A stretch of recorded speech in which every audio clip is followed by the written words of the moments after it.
What's up, everybody? Good late morning. Hope you guys are doing well today. And we're going to keep the pedal to the metal here. We're going two a day. We're getting through these rookie deal extension opportunities. If you missed this morning's video, it was on Charles Cross. Definitely go watch it. That's the most interesting and compelling rookie contract extension that we're talking about right now. It's the one that I think is most likely and most necessary to happen.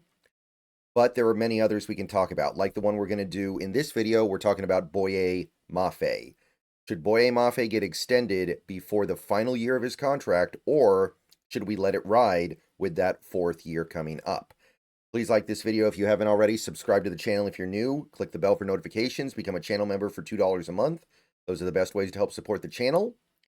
And Boye Mafe has been a good player since he got to Seattle. Boye Mafe has been a nice addition to the edge rusher room. He's developed pretty nicely as a player. He was one of my guys in the 2022 draft, so I was really excited when we got him. I was very, very thrilled to add him to the roster. And the progression of him as a player over the last 3 years has been pretty darn good. That rookie year, he was effective. He did his job. He was quiet, but not bad for a first try. That second year, we had a little breakout. Definitely put up some bigger numbers, made bigger contributions. And then that third year, it looked like he was headed towards maybe taking his game up a notch, maybe getting to that next level where he was pushing up against. I never got the sense that he was going to be as good as like TJ Watt or Myles Garrett, but maybe he could get to that tier below those guys. And then I think, I can't prove, but I believe that he got hurt in that Patriots game, week 2, and he was never the same. Those first 2 games that he played were very different from what I saw from him in every other game that season. He still was good. He still played effectively. He still did good things, but for my money, he was robbed of a third-year leap by an injury that he toughed it out and played through for most of the year. He still missed a couple of games, and that's something that could factor into this conversation as well. But Boye Mafe, he's come along nicely for my money. You look at Pro Football Focus, they think he was really good last year, 75 PFF grade, mostly on the back of the fact that they think he's a really good run defender, which was a nice improvement over even his best year statistically, because that run defense grade was so much lower in 2023. And all of this is, of course, a nice jump over what he was doing as a rookie, although they still thought he was pretty good as a rookie. They thought he was workable, which is really all you can ask for. Remember where Boye Mafe came from. He was not a guy who was playing a lot of football when he was younger. But that still leaves us in this position of thinking that Boye Mafe is not a current or future star player. He's a good player. He helps you win. He's somebody you like having on your team. You like having him out there. He can start for you, and you can feel really good about that. But we don't know if he has that next level to him. And he is 26 now, right? He's 26. If we haven't seen it yet, we might not see it. At the same time, I do wonder where his season ends up if he doesn't get hurt in week 2 against the Patriots, because I think that bugged him all year. So it's a little bit hard to zero in on a contract here, but I want to take a look at a few guys. So if you sort the biggest edge rusher contracts by average annual value, we're not going anywhere near the top here, right? We're trying to find guys in a similar position with similar leverage. Guys like Nick Bosa, Joshua Hines-Allen, Brian Burns, TJ Watt, Myles Garrett, we're going past those guys. I also tried to avoid players that are clearly of a different archetype. Like a guy like a Rashawn Gary, in theory, makes sense as a comp for Boye Mafe, but Gary's bigger. Gary's got like 20 pounds on Mafe, I think. And I think that brings in different considerations. So I didn't really look at Rashawn Gary. I didn't really want to look at a guy like a Danielle Hunter because he was 29 when he signed the extension. Montez Sweat had been traded from Washington to Chicago. So the leverage he had over the Bears when he signed that deal was different than the one that Boye Mafe would have over the Seahawks. And you keep going down the list here. Some of these contracts are a few off seasons old now. I didn't really want to look at that. Honestly, there were two guys. There were two guys that really caught my attention as like, okay, I think this is the equivalent or roughly equivalent player that we need to examine. The first guy is going to be Alex Highsmith of the Pittsburgh Steelers, who got 4 years, 68 million, so that's 17 million a year. Alex Highsmith was a third-round pick, so not quite the pedigree of Mafe, but Mafe was not a first-round pick, so it's not going to be radically different. And you take a look at what Highsmith did in the first 3 years of his career. You had 2020, he was a part-time player, played fairly well, kind of like Boye Mafe. 2021, he played the whole season, played better, definitely made improvements, looked like a now starting caliber player in this league, kind of like Mafe, maybe not quite as extreme as Mafe, but same idea. The difference is in 2022, which was his contract year, he blew up. 14 and a half sacks, 5 forced fumbles, led the league in that stat, by the way. So he just took off like a rocket, and because of what he did in 2022, he got paid big. And you can see that he did get paid that offseason. The 2023 season, he got the 17 million per year. You look at Pro Football Focus, they don't love what he did even in 2022, but they still like it more than any Mafe season. You go back to 2021, they were a little bit more lukewarm on him, I guess, as a second-year player than Mafe. Rookie year, they actually graded him fairly highly. Definitely pretty impressive there, given the fact that he was not putting up big volume numbers. But the point I'm trying to make is here, Alex Highsmith is kind of like Boye Mafe if Boye Mafe actually made that third-year leap where he teased potential greatness. So I don't think the comp is here yet. Remember, Highsmith got this contract 2 years ago, but I don't think that's quite right because Highsmith went out there and earned that extension after the third year by being so good in that third year. So doesn't feel quite right yet. I think that it's a good starting point because both players have a lot in common. But this is kind of like this would be a better conversation if Mafe had had like 13 sacks in 2024, and he didn't. The other guy that I wanted to examine a little bit that I thought was in a somewhat equivalent situation is Jonathan Cooper. Jonathan Cooper of the Denver Broncos.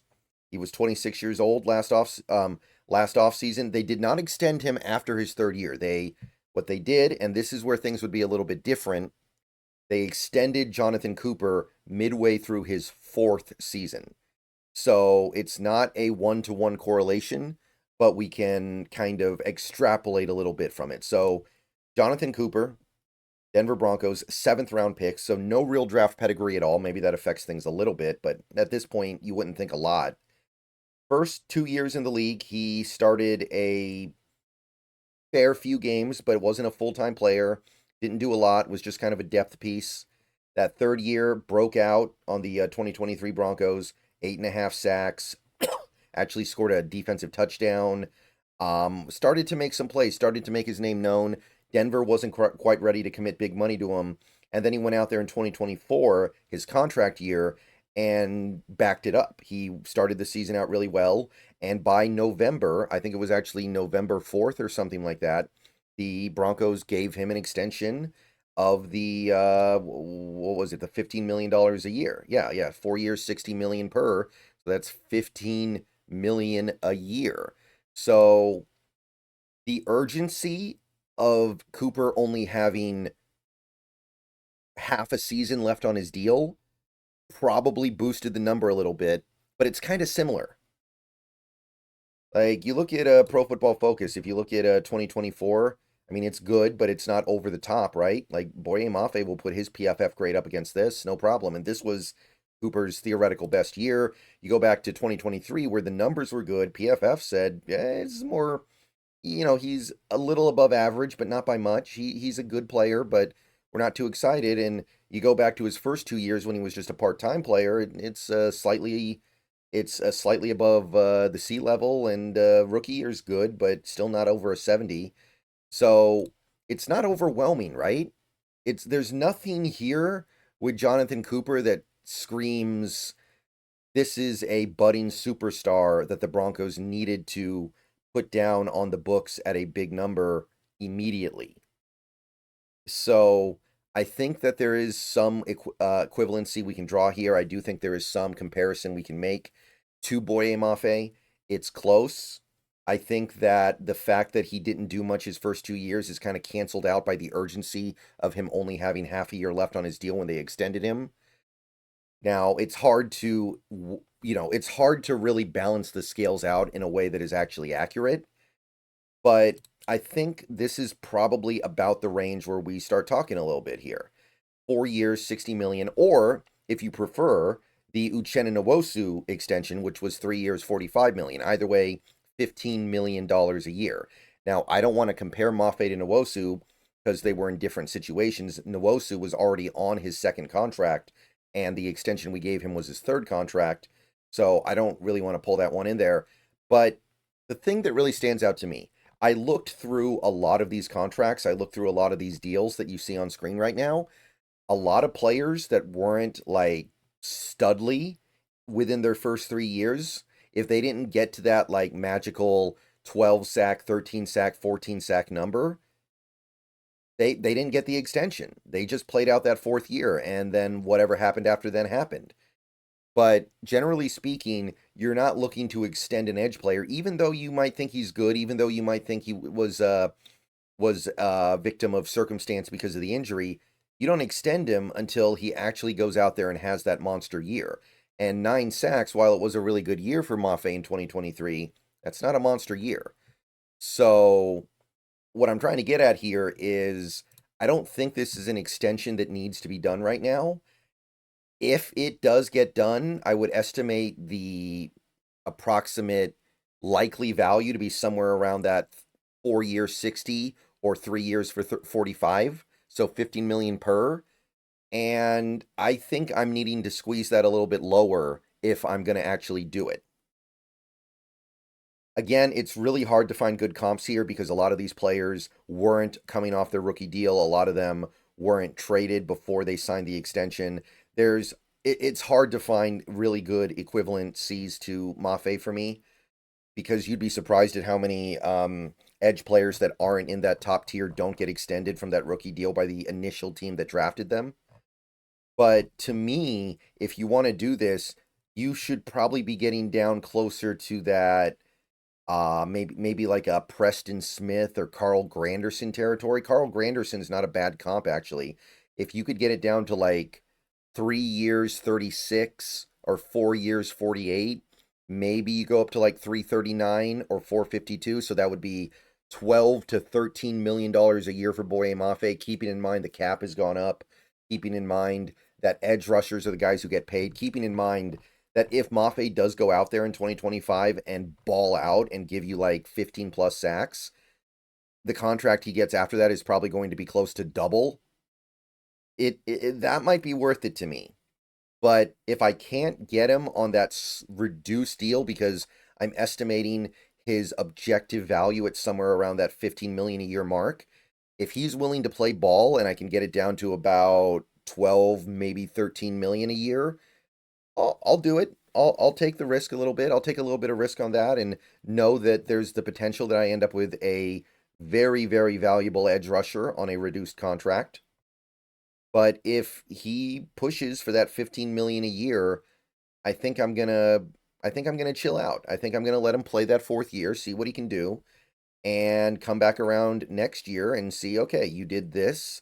Well, we're gonna give you that. Oh, you did X, Y, and Z. We're gonna give you A. So I'm not a big fan of this one. I don't hate it. I love Boye Mafe. I think he's been really good for us.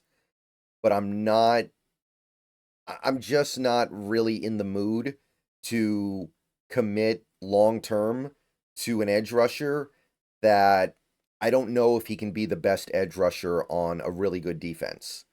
Maybe you could argue that he was our best edge rusher in 2023, but the defense wasn't really good that year. Maybe he was our best edge rusher in 2024, I guess, but I don't know if the defense was good. It was close, but it was above average. But yeah, I don't know. I don't know. I'm not quite there yet. I would think about it. I don't hate the idea of doing it, but at 15 million a year, I need a deal. Let's make a deal here. or else I'll just let it ride. All right, let me know what you guys think about Boye Mafe's extension. Do you want to do it? How much is it going to cost? See you guys later. Go Hawks.